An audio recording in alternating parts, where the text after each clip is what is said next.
Hey, howdy there folks. Paul from Easy Acres Homestead here. Back with another project video, this one on the quail coop that I built.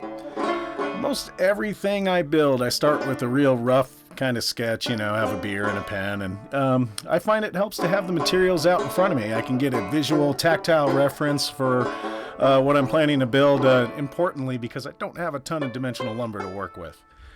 So I've been asked a little bit why I'm opting for quail over chickens, and for me, quail have a number of advantages over chickens. Being smaller, they require less food and water to maintain. They tend to be a little bit more cold hardy and heat tolerant than a lot of chickens, but they are tiny, delicious birds, arguably more prone to predators, so I'm opting for an elevated coop, which is a pretty common design for smaller flocks. Making plumb and square cuts with a handsaw is certainly a skill that takes some cultivation, and my cuts are generally good enough for me and getting better every cut. A coarse tooth bow saw makes excellent work out of this natural timber, and it takes a little bit of fitting and fudging to get it to work, but you know what, man, it's free and available. Like I say, I'm pretty limited on the big box store lumber, but I did save some of these smaller pines that I cleared last fall. I think they'll make good building materials.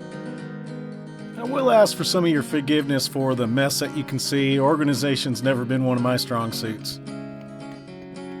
I wanted a nice solid socket split or rive timber lengthwise, and this large embedded rock is absolutely perfect. I used a hand pick to roughly prepare the surface and a whole series of cold chisels to get the exact cup shape that I was after. This fine-grained volcanic basalt is actually pretty easy to work. I got a whole set of these chisels at an estate sale for just a few bucks. That's one of my absolute favorite places to check out for older tools is estate sales. Chiseling this stone is actually pretty meditative and zen. I need to find myself the right size and shape stone to carve myself an obscene nature goddess Paleo Venus statuette to watch over the homestead. Having a real solid, immovable base to use with my fro to split the timber is really critical. You'll see what I mean in a second when I show you how I split it.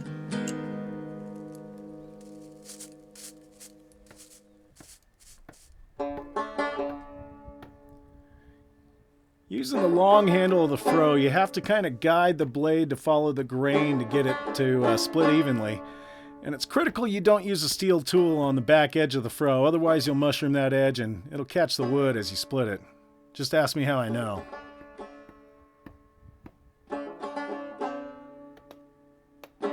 These are going to act as supports, so they don't need to be pretty, but I do want to clean up the rough edges on the inside here. You'll see it when I have it in half.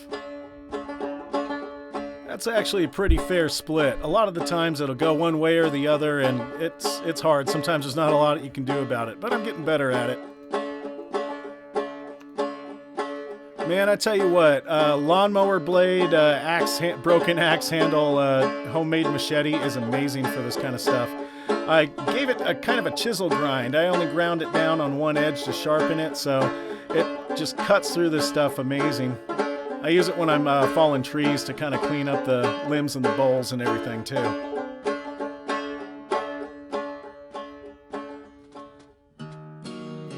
So I'm using 2x2s to frame up the coop itself and the run portion, and 2x4s for the main upright supports. It's a 2-foot by 6-foot space, so I can comfortably have about a dozen birds in here. We'll see how it works. Quail are quite flighty. They're ground-dwelling birds, and typically they only take flight when they're startled, and for this reason a quail run should either be anywhere from 12 to 18 inches high or 6 feet plus in height to prevent the little birds from injuring themselves when they do spook. They don't require elevated roosts inside of their coop like chickens do, making their housing requirements just a little bit simpler. And all that said, I have very little experience with keeping birds, and if the quail work out, I probably will get chickens at some stage. In either case, it'll be real nice to have an animal protein option around here. Salad's good and all, but, I want eggs every now and again. When I'm using the unmilled natural timber, I like to drill these cheater holes before nailing. It prevents it from splitting, but also I think it allows it to give the wood some give and, just some space to work with as it cures. I'm certainly not experienced enough to be able to accurately predict how the wood may shrink or warp or even twist as it further cures, especially this relatively green pine that I only cut, when was it? I think it was last fall, maybe in the winter. And you know what, if it doesn't work out, worst case scenario, I just screw a 2x4 across the top, call it a day, and I'm richer for having tried. You can probably tell, I barely know what I'm doing. I mean, you know, this whole thing looks kind of shaky and unsteady for now, but it'll stiffen up once I add some more supports to it. This style of building works for me, man. I don't know, I can't do blueprints, or I can barely read a tape measure, so it's just how I do it. Take a very Bob Ross approach, and I'm pretty happy with my mistakes.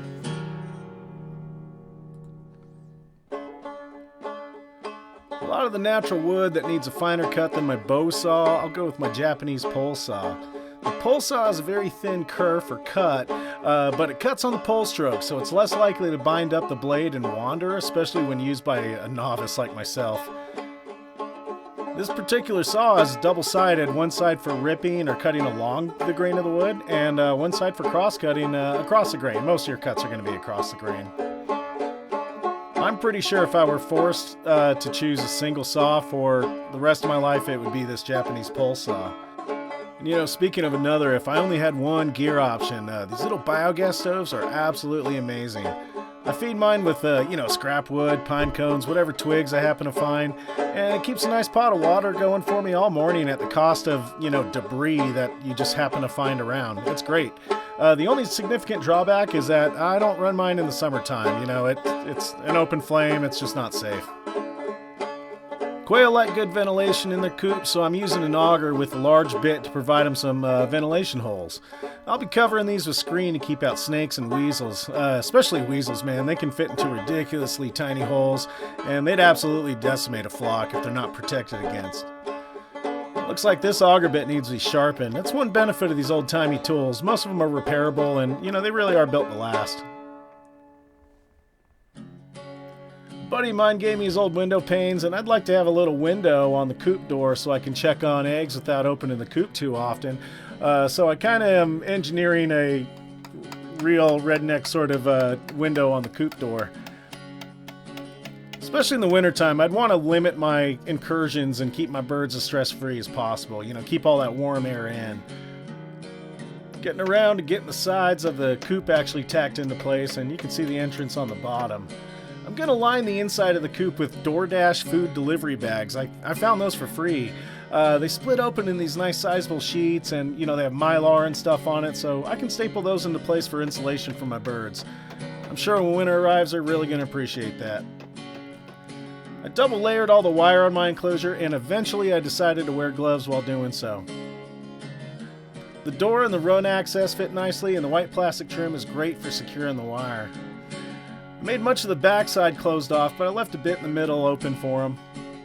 I spent a great deal of time deciding exactly where I wanted to put the coop, especially for good morning sun, but also offer it some afternoon shade.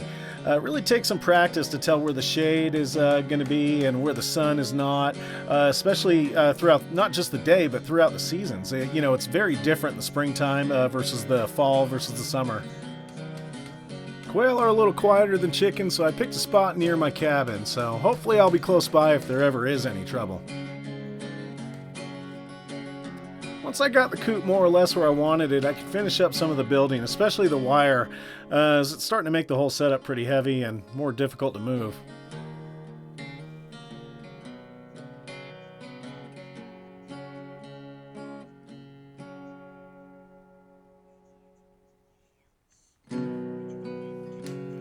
So this is how I've been securing the wire mesh. I got about 60 feet of this or so from a buddy of mine, and it's wonderful for securing the wire mesh. It's soft, so it sort of molds around the wire, making it really super secure. My main concern is how well it'll hold up, you know, as the seasons change and the summer heat comes and then the winter frost comes, so we'll just see how it works out.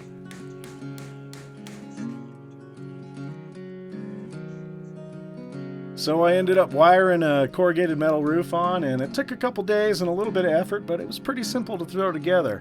And it may not be pretty, but it suits me just fine. I'm currently on the waiting list for my first flock, and you'll know it when I start posting videos about them. I'm sure I will when I get them. And if you want to stick around for that, make sure you like and subscribe. I really appreciate all the support. I read every comment. Love you guys. Take care and be easy. Oh,